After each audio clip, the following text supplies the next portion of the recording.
This is how choosing the wrong spouse could destroy you financially. And later in the episode, what you can do to prevent it.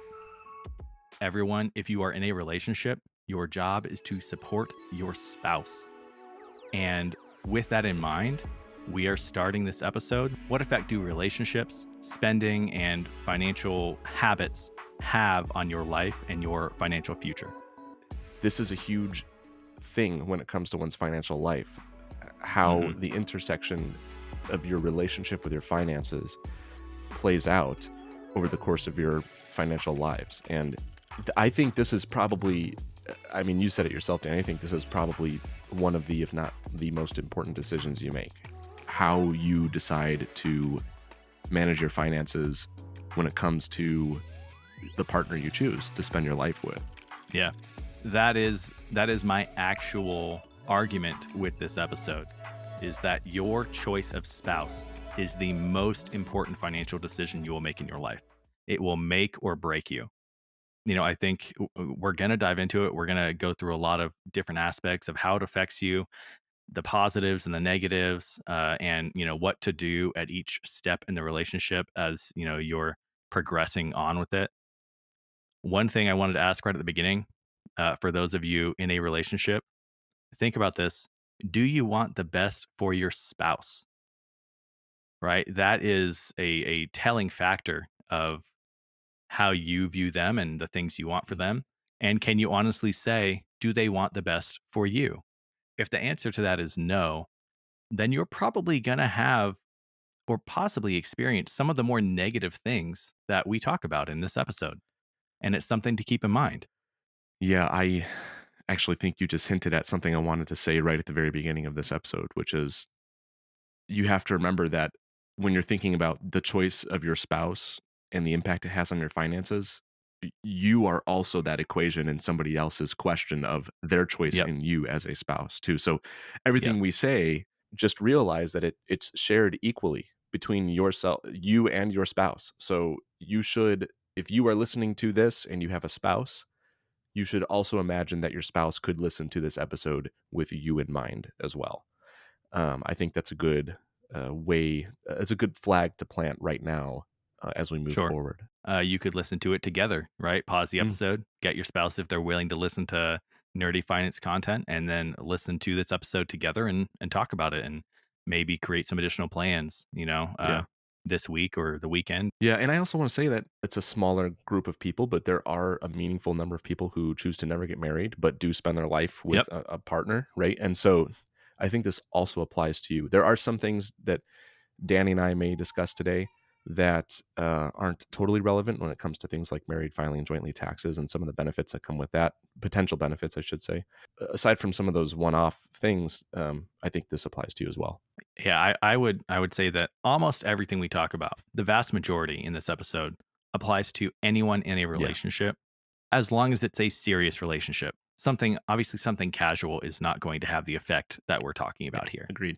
So I want to start off by saying a lot of people just don't think about this. They don't realize it. They don't realize how serious of an effect a serious relationship can have on your financial stability, on your financial future, your financial plans. And, relationships are fun. They're exciting. Well, hopefully, but they are exciting.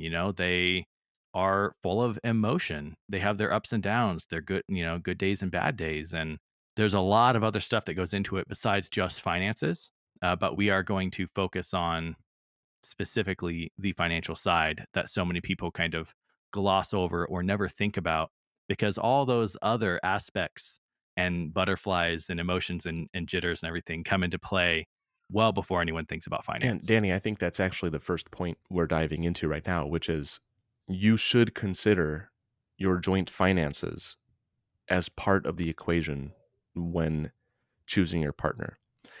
And Yes. if you are already in a committed relationship, and if this is something you did not think about before you got into that committed relationship, now's the time to start visiting it together in a transparent and honest way where you come to the table Sure. with a shared goal to like, hey, let's work this out. Let's figure out our finances together. Let's make sure we are in alignment on our goals and we're firing on all cylinders, in unison with one another. But here's a good question, Danny. Why do you think people struggle to include the finance discussion as an important factor in determining whether they should be in a relationship with someone? Well, I think the number one reason is most people don't have detailed enough grasp of their own finances to even bring an accounting of them to someone else in a financial discussion within the scope of a relationship. To back off of that for just a second, I do want to say I don't expect anyone to go on date one and say, "All right, what does your bank account look like? What are your spending habits?" Though the early times of a relationship are when you get to know each other, when you just want to have fun and see if you enjoy spending time with each other and if you're compatible for the long term. And the financial aspect comes into play as things really start to get more serious, right? Are there chances that you will be beginning to blend your finances? Are you moving in together? Are you getting to a situation where, say, one person having debt will affect another?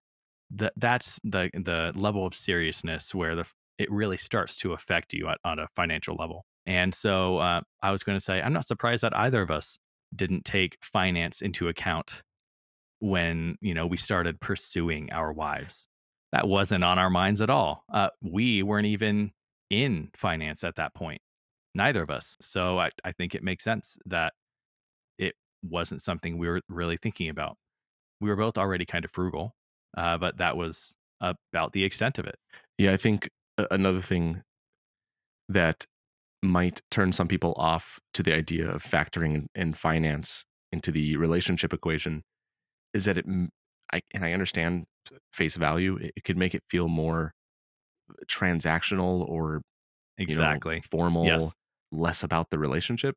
I used to think that way when I was young, but after you know a decade and a half of further life experience and an incredible relationship to boot, I can look back and honestly say that I was naive for thinking that, that shouldn't be a factor, as if it would take away from the sacredness of the relationship. It doesn't, Okay. and it I'm going to come at it from a slightly different angle and say, I don't think that it needs to be a relationship maker, agreed. right? If you're close enough, but I do think that it is a valid deal breaker Gotcha. in a bad Yeah. situation.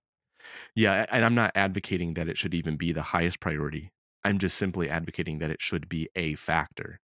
The weight that you place on that factor is going to really, I think we could debate that. I don't even know that it has to be the most important factor, or even close to it. But I think it should be making a presence in your conversation, right? It's an Okay. important thing to consider. So Absolutely. Before we move on to point number 2, one last thing I wanted to touch on was that if you are complementary in your financial habits, you and your spouse, then over time, the two of you will absolutely accelerate your financial goals, right? The whole is more than the sum of the parts when you're working together.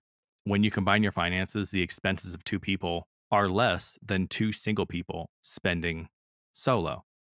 So you are able to really typically condense your expenses down to much less than two individual people, and then use that gap between those lowered expenses and your hopefully joint income to really accelerate whatever financial goals you have. totally. I mean, I'll quickly run through some things, right? Just think about it practically speaking. If you're renting a place, it's much more affordable to split the rent with a partner with a two Yep, income household than one. If you have internet service, splitting that between two people is much more cost effective than each having your own. You could just go down a laundry list, like utilities, even groceries, right? There are cost savings to, exactly. buying food for two people. There's a risk that you may overspend and eat out more by yourself or cook more than you need and throw things out. I have really found that our expenditures on food, groceries, they're tighter, they're more intentional, they're more effective together than if I were single. And I remember what it was like to be single and spend money on food. And it just goes on and on. There are cost savings with maybe some of your hobbies, right? There are a lot of ways to have I don't know what you call it, a economies at scale. I don't know. Having two people combining their finances definitely can see cost savings in several different areas. Yeah, I want to touch on point two now, Danny, because we spent a bit of time talking about how important it is to factor in finances in some way into your relationship, whether it's when you're choosing your spouse or deciding to reevaluate your finances with your existing partner, right? Hmm. Finances are one of the biggest reasons that divorce happens or separation. That in of itself should be evidence that it's important for couples to be on the same page and have shared goals together when it comes to their finances. I don't think we have to spend too much time on this point, but I think that anybody out there who has been putting this off as something that's hard to confront or aren't putting much emphasis on finances in the relationship, just Google some of the statistics about the percentages of divorce in this country and the Yep. issues with finances being an element as part of that divorce. It's a slap to the face. It's you'll confront reality, right? It doesn't lie, Hmm. and it's important for us, especially if we want to be prudent, rational people, that we do consider finances as an important element in our relationship with our partner. Absolutely. And I'm not going to go into all of these statistics that I found while diving into this and writing this outline. But one of the things I did find was that nearly two-thirds of divorced couples say that finance played some part in their failed relationship. And what studies have found is that divorce rate steadily declines as net worth increases. And then that divorce rate levels out. Right. There is a point where you no longer see a lowering rate of divorce. It does level out at a much higher total net worth for the household. There is a definite impact that financial stressors have on the state of a relationship or the stress level of a household that does lead to these outcomes. Gosh, that is a very compelling statistic about net worth increasing and the divorce rate decreasing and or stabilizing, leveling off. Hmm.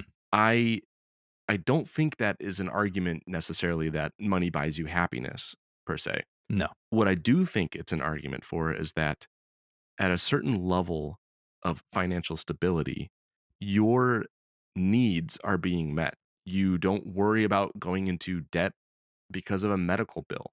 You're not stressed about whether you can send your child to the school you want to send them to.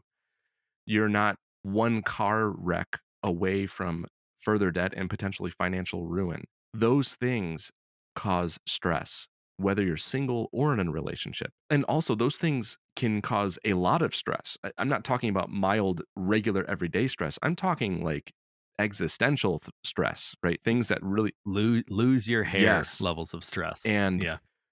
when you are constantly subjected to that, or just in fear of being subjected to it because of the real risk that you're in if your finances are not up to par, you are not going to be the best version of yourself, Yep. and that is going to impact your partner, and that goes both ways, of course.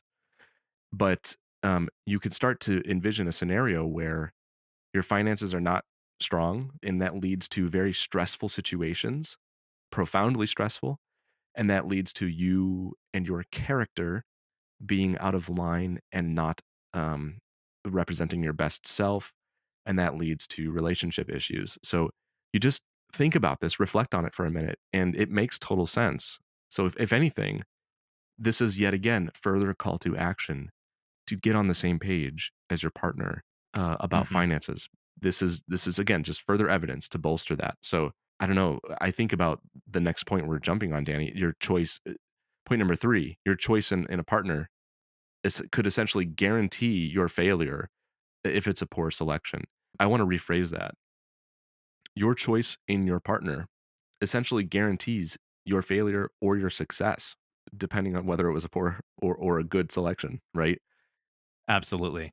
But what we're talking about now is specifically the failures. I think we talked about a lot of the successes at the beginning. So I really wanted to dive into the points of failure and the potential issues here if you two are not compatible Sure. financially.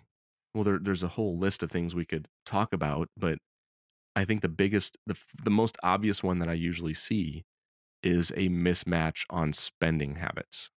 Agreed. It's not to say that people shouldn't be able to spend on things they love per se, right?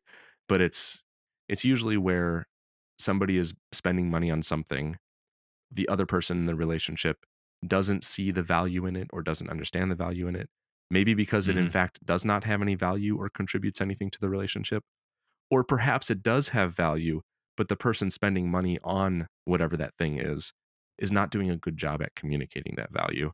That's fair. You know, Yeah. it could be a mixture of things. I think the spending is the big obvious one that really hits people first. Hmm. And I'm going to take it a bit further, and I'm going to take it to not just saving and spending, but someone who is a heavy spender, in many cases maybe a compulsive spender, and the other person is interested in fire, right? Someone who wants to save and invest to the point where they can reach financial independence and they can retire early. Those are two extremes of the spectrum. And if you have people that are on those extremes within one relationship, you're going to have a lot of friction. You're going to have a lot of irritation and stressors being generated by both of them. First off, if you're the person that's on the fire side, angling to reach fire, it's going to be very difficult if your spouse is not on board with that. Even more so, what if you do stick with 10, 20, maybe 30 years of stressful financial mismatch, like mismatching, and you actually achieve fire, but you achieved fire. Your spouse has not been putting towards that at all. If you do decide, "Oh, it's time for me to retire," I feel like you're almost guaranteed, and again, we don't use that very often, you're almost guaranteed to start to have issues of resentment with the other person who hasn't been saving, who needs to work, Mm, right? What if one spouse has reached a point where their income, their investments and savings fully replace what they were earning before, and they want to take time off? They don't want to work anymore. Well, now you have one person who is using their investments and saving and living on that, and the other person's still working. There are some nuances there of, can you truly say that one person can fire if the household can't fire? But then you also have to remember that each person within a marriage is an individual person as well. So I just think that you can definitely generate, a lot of emotional issues, yeah, with that I mismatch. think this is a good example that paints a good extreme, right? Like somebody who is a proponent of the FIRE movement, financial independence, retire early, and then somebody who is not, right? Who perhaps doesn't even know what that means, and let alone even has the mindset to want to pursue something like that. To your point about resentment, the person who's pursuing financial independence in a very aggressive manner is going to have very different priorities with what they spend money on and Yes. their ability to save as much of their income as possible than perhaps the other spouse would or the or partner, right?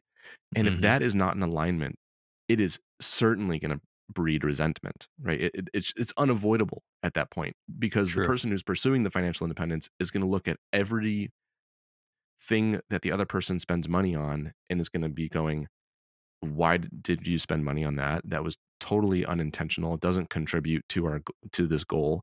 I almost said our goal, but I I caught myself and I Hmm. said this goal because it may not be your shared goal, right? And that's okay, Yeah. so long as people are communicating that.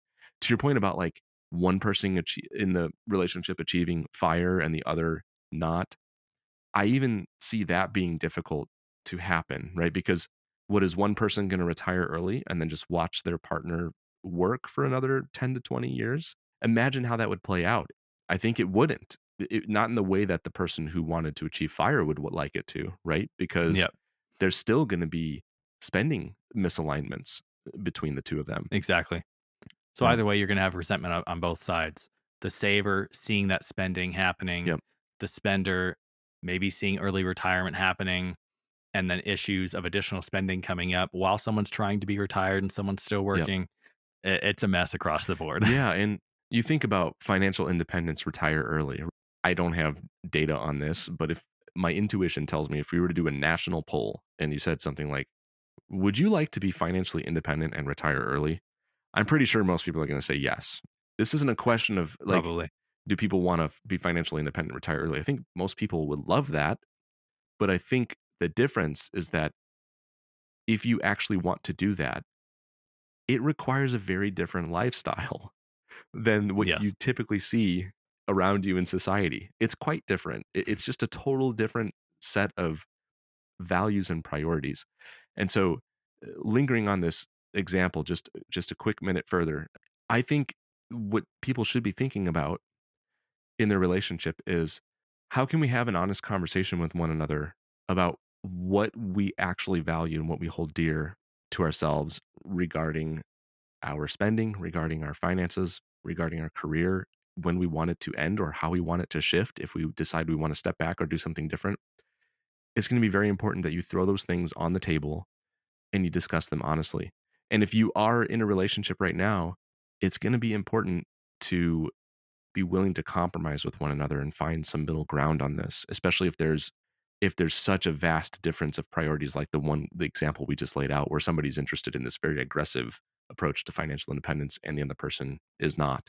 You've got to find common ground. If you are not in a relationship yet but are looking for somebody to be in a relationship with, it might be easier to get ahead of that before you end up several years into a relationship where there's already a lot of commitment, right? But if you are currently in a relationship, this is a call to action to take that step with your partner and just go through that conversation together and make sure you're on the same page. Absolutely. I wanted to call out two primary risks that I see with this in serious relationships. Just that mismatch of saving and spending, and then you can add on or comment if you have anything to add here. In terms of serious dating, and we're talking, you're probably living together. You've blended most of your expenses.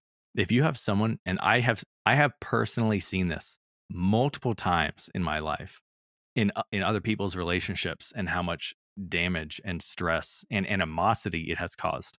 If you have one person who's a heavy spender or a compulsive spender or a, let's call them a covert spender, someone who's not fully transparent about how much money they spend or where that money goes or where the things that are being purchased with that money disappear to, you can end up with one person who spends a lot and has usually very little to actually show for it, and another who picks up the slack and therefore also has very little to show for it because their savings is going into making up that shortfall of expenses while the other person's income is disappearing.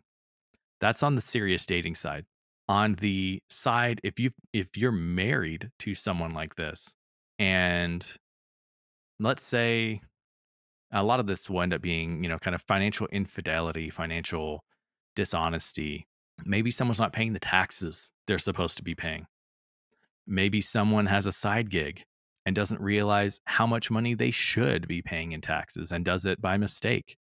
Whatever the reason is, if the IRS comes around and says, you owe us money, or this person in the marriage owes us money, well, unfortunately, what it actually means is that marriage, that one economic unit, with a few exceptions, owes the IRS money. The IRS has something where they call it joint and several responsibility, where both people in a marriage are 100% responsible for any tax debt to the IRS. You need to make sure when you are entering a serious relationship and you're signing legally binding documents to be one economic unit, one household, right, in a marriage, that you are on the same page financially. Because a lot of people get blindsided by stuff like this and are then very often on the hook for it. I think that was a really good example, Danny, about the IRS and the joint and several liability issues. A couple of other issues I'm thinking of too is just maybe the one partner is opening up lines of credit or credit cards or whatever other things and taking out debt and not letting their partner know. Their partner may not even be aware of it, right? Because you have Hmm. your own social security number and you could just go open things. Or maybe they're just making spending purchases without the partner knowing. I really like the term. I was trying not to laugh when you said it, a covert spender. I feel like that's Yeah. another term we gotta coin. Um, It happens quite a bit. Maybe the optimistic flip side of that is the covert savers. I don't know. Maybe there's something really cool there. But I like that you highlighted the risks. I want to focus on some of the pros again to be optimistic for a second. So, when you are married filing jointly, it's usually beneficial. Not always, right? This is not tax advice, by the way, but it's usually beneficial for people who are married to married filing jointly when they file, as opposed to married filing separately. There are situations where married filing separately can make sense, but they're niche. Yeah. But with married filing, That decided in conjunction with a tax professional. correct, correct. But let's say somebody married chooses to elect married filing jointly status. In that situation, the amount of income you can earn together in a certain tax bracket before you bump up to the next one is expanded in several of the brackets, right? And generally, it could be beneficial for some people, especially if, like, maybe one person earns a certain amount of income and the other earns less. And if they were to separately file with their own tax brackets, the overall tax bill combined between the two may actually be higher than if they just filed jointly. So maybe there's a little bit of tax savings there. When you are share credit cards, one thing I did with my spouse was I graduated college before she did, and I had some credit cards and I built credit. And when we got married, to help jumpstart her credit score, I made her an authorized user on several of my credit cards. That's a positive way to spend the credit card thing, right? As opposed to somebody spending more on credit cards and you're not aware of it. We just share the credit cards and it's transparent. And that came at the added benefit of building her credit. And there's just Yep. these little things you pick up here and there that can benefit the relationship. In order for those benefits to take place, you've both got to be prudent and reasonable and responsible financial stewards, right? Of your finances, of your shared finances. Of all the things that could be a benefit to you, they could quickly turn into a detriment with many of the examples you just gave, Danny. It's like a double-edged sword. In this situation, make sure that you're both holding the sword and you're swinging it with the right side facing out that you want to be facing out. Don't be swinging it backwards with the wrong side hitting you, right? Don't be hurting yourselves. Use it to your advantage. And in order to do that, you've both got to be on the same page. So I'm gonna go from that into, and I'm gonna speed this up a bit because we're going long. Move on to number 4. Let's go through some actions to take when you're starting to get serious about dating. And the first thing I'm going to suggest is that you just have an honest, open discussion about what is money to both of you, right? Does it represent status? Is it a safety net? Is it a tool to be used for specific Mm, goals? What is money? Do you care about it? Why? Etc. Figure out what each of your stance on spending versus saving is. Are you okay having a low key, calmer lifestyle? Or do you need more lavish trips or expensive items? What are you going to expect in the future? What will you realistically be happy with? And ultimately, figure out what is important to each of you and can you meet in the middle in a happy compromise? yeah, I think there are ways to ask probing and meaningful questions that can give you insight into the finances or financial goals of somebody you are dating without crossing a line of of asking them, "Can I look at your can you tell me what your credit card debts are?" Or what without them sharing their personal information with you. That comes in the next Yeah, one. it I'm it yeah, I'm talking about serious dating if you're moving in together. no, I'm agreeing with you. You I'm agreeing Yeah, with you that there are ways to ask these questions without having to cross that line early on in your okay. relationship, and this could be things like, you could say something like you said, Danny, it'd be like, Yeah, how do you view money?" Right? What are your goals around money? Does money motivate you? If the person you're dating says something along the lines of, "I view money as a tool. I view it as something I can use to live an intentional lifestyle, have a sense of freedom and safety, but it's not like it's the most important thing to me in the world, but I recognize it for what it is, and I wanna make sure I'm responsible with it to live the life I want to live, then you're starting to see a picture of like, hey, this person doesn't necessarily maybe idolize money or worship it or have a desire to have ridiculous status, but they do recognize that it's a tool and it could enable them to live an intentional life. That's going to give you a picture of that person without having to ask deeply probing questions, right? But if their response is something like, ah, money is the bane of the rich, it just makes people unhappy, and I think people are ridiculous for pursuing wealth. I don't really care about money. I want to. I don't know. You can quickly sense one's attitude on it, right? Now, if somebody doesn't believe in money or doesn't have any goals in accumulating wealth, that doesn't necessarily mean it's a deal breaker. You can not have those goals, but could still be a fiscally responsible person. But Sure. I think it's important to when you are starting to date, I think it's important at some point to ask about the person you're dating. Ask what their goals are, and how Yeah. does finance tie into that? How do your values Yeah, align? And can they at minimum be complementary to each other? Right. My wife and I are not identical in our spending. It may be surprising, but I want to spend more than she does. I am willing to spend more than she does typically. I'm willing to spend extra for a more expensive item that I believe will last longer. And I think we complement each other in that way, and that we have the same value system and we view money as a tool. We don't care about status, but she maybe reins in a little bit of spending that I would otherwise do. And I encourage her to be willing, if we're going to purchase something, to spend a little bit more to get something that will work better for a larger amount of time. So you don't have to be identical, just be complementary. I think let's go from that to point number 5, actions to take if you are inclined to marriage, right? If you're starting to think, oh, maybe we will get married. And the first one here, Chris, it's time to get naked fiscally. So, what does that mean? I'm glad you finished this. It's Yeah, like time to get fiscally. naked. Okay, I don't know where we're We're going going to with this share, podcast. episode. we're going all the way, Chris. We're going to share all debts, net worth, credit cards, bank accounts, investments, everything. If you're going into what is a legally binding contract, right?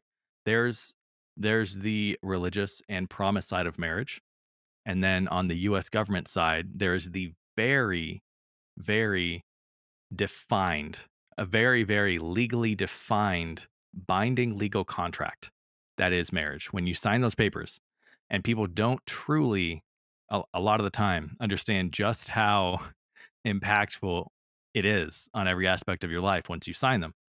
So, we're going to lay all this out, right? All those things I mentioned: debt, net worth, credit cards, bank accounts, investments. You need to have a proper accounting of everything going into a new marriage. And I already talked about the government considering you one unit when you are married, for the most part, in most instances. So that's something to, again, be aware of before you get married if someone does have a large amount of debt. Now, prior debt can be excluded in some instances, but it's still going to affect you as a household, right? If old debt that's brought into the marriage is affecting overall cash flow.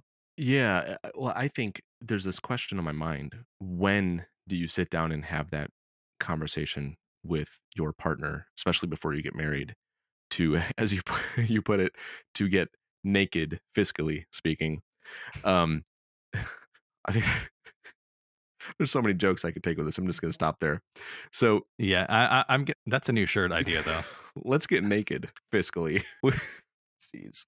Please comment if you want it. We'll make it happen. It'd be a shirt that you can wear on that awesome hot date you scored on whatever dating app you're using. You're gonna meet with this new hot date, and you should have a shirt that says, "Do you want to get fiscally It, naked with me?" it's your profile picture. Anyway, I do think these are important things to talk about before you actually get married, and I also think they're important to talk about in a relatively timely manner when the relationship yes. starts to get serious, or you feel like it is getting serious, and it could potentially lead to marriage. I don't even know that I would wait until the relationship to the point where you're starting to talk about getting married, maybe that is when it is. I don't know. I don't have an answer for us or our listeners. I think for the average person, it's once marriage enters the Yeah. picture. First time it gets brought up to considering it. Yeah. I would Yeah. I would start talking about this. I I want to talk about prenuptial agreements really quick. Yes. I'll be totally honest. My wife and I have a prenuptial agreement. And I think it could actually speak volumes to the strength of the relationship that you're willing to Okay. confront that topic, which might be uncomfortable to a lot of people, right? This idea that you would entertain, even entertain the idea that the relationship could end. To not confront it means it means you were unwilling to confront hard things, right? And that could Mhm. lead to more issues in the relationship. And I think a prenuptial agreement is also a way to get your goals aligned with one another. To me, it's a Okay. positive thing. I don't think it has to be a negative thing. I wanna jump into a little bit more of it. I would say, or I do believe that they are far less needed or important if you are entering marriage with nothing. Sure. My wife and I both got married at the age of 21, negative net worths on both sides due to student loans. We literally had nothing when we got married. There was very little to actually sign a prenup for. We're not expecting any enormous inheritance coming down the line or anything like that. So it just wasn't on our minds. But if one person entering into a new marriage does have far more in the way of assets or a closely held business, they've built their own business, and getting married literally poses a threat to the existence of that business and its employees. Or if both of you are coming into the marriage having separately previously built a large, substantial amount of assets in whatever way they were built, or if you have children from a prior relationship, those are all very important reasons to have a prenup in place before you get married. Yeah, I also think they're more Uh, important if you happen to live in a community property state as opposed to a common yes. law state. So, yeah, I totally agree with all points you just made, Danny. My passionate response in the beginning was not more of a call to action that everybody across the line should be worrying about a prenup, even if you have no assets you're bringing to the table. I think it was more a reaffirming that to those out there who would view a prenup as some really horrible negative sentiment about your relationship, as it's somehow attacking your relationship. I think it's worth getting over that. I really do. A prenup can be a very powerful thing for people to consider.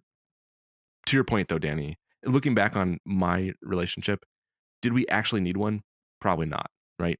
All I had, and I should go back and look for it, but it was hilarious. I think on there I had my camera gear because that was when I had my film videography business for weddings open at the time. Okay. It's like, this is my separate property. And I had a guitar, all of which I've sold since then. So nothing in the prenup is even in existence anymore. A $300 Yeah. Fender guitar or something. Yep. Yep. So, I'll just call out before we move on from this for anyone listening and getting a little bit upset hearing about prenups. They cannot legally be used simply to preclude one party from alimony. They are used to be a legally binding and clearly defined method of splitting assets or determining who gets what ahead of time. But they cannot be used to simply leave one person destitute. And I know we've spent a lot of time on prenups, everyone. Let's go ahead and move on. There's two additional things I think that you should really iron out with a potential marriage partner. First, what does a dream life look like to you? If you could have anything, what does your retirement look like? Is it, a retirement in years spent cycling across the country or cross country in your area, right? Is it low key and full of adventure and relaxation? Is it, more like trips to Europe and trips around the world and a little bit more lavish lifestyle, if you're trying to enjoy your later years. And if you have those differences, realistically, what kind of finances and financial planning and steps are needed to get there. Do your two versions of that align, or can you make them align? So that's one thing I would talk about. And another is, how does your family and or your spouse's family treat money? And we're talking your parents, your siblings, right? Might you, once you become married, might you be asked to support them in the future? If someone goes into debt, if someone can no longer afford to live on their own, one side of you, are you going to be expect to take someone in and care for them? Are you going to be expect to pay for those debts? Is your spouse going to be expected to pay for their parents or siblings' debts? What kind of pressure might that place on your marriage and your household if that comes to pass? And if any things like that do happen, how are each of you going to respond? Just kind of getting at minimum a general sense of where you both stand in regards to those hypothetical situations would probably help with preventing some major issues in the future. I totally agree. I couldn't have said it better myself. I think you're hammering down a recurring theme here, and that is you need to think about situations that may occur in the future. You've got to model those out, have a conversation with your partner, and really think about that. I think the one you gave, Danny, about thinking about your family and your spouse's family and how you might be asked to support them in the future and what are the expectations? I think that's a big one. I think that's one that does not get looked at very often, right? Because a lot of people marry in their, 20s and 30s, statistically speaking. I mean, some people marry younger and later than that, but these kind of issues you're hinting at, these are things that aren't going to pop up for a lot of people until maybe they're in their 50s, 60s, 70s, right? If their Yep. parents are declining in health or your partner's parents are declining in health. And we are short-term thinking people, right? People in general. It's difficult to think about our future selves. That's why it's so hard for people to think about their retirement. And what you're asking people to do here is very similar to that. It's think about your future self in a situation like this. How would you and your partner handle it? Are you both going to be on the same page? Do you both share the same goals and values on that? Maybe one person in the relationship would be absolutely willing to bend over backwards and support a family member and financially and even with their own time. Some people may even be willing to uproot and move across states to be with family members in situations like that. Is your partner on the same page as that? If the answer is no, what does that mean for your relationship?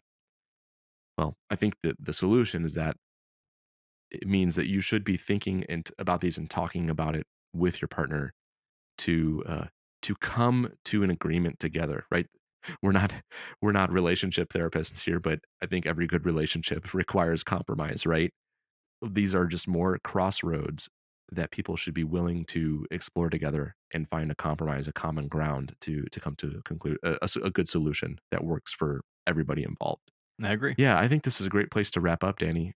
As a last call to action again, if you haven't checked out an episode we did in the past, it was episode 14, couples financial therapy question mark. It's kind of tongue in cheek joke there because Yep. we're not therapists, but we talk about a lot of similar things on that episode. But I think the thing we're adding in today is that don't discount just how important it is when it comes to the choice of your future spouse or partner. And don't discount the importance of factoring in the intersection of your relationship and your finances with one another, both for future relationships and existing relationships. I think we've laid enough out on the table today, Danny, to highlight why it's important to be including these things in the relationship in a more intentional way. So, hopefully, everyone that tuned in today got something from this and see what you can take from today's episode. Maybe jot down a few things that crossed your mind when you were listening to it and invite your spouse or your partner to sit down with you soon to just talk through some things and just use this as inspiration to get on the same page with one another.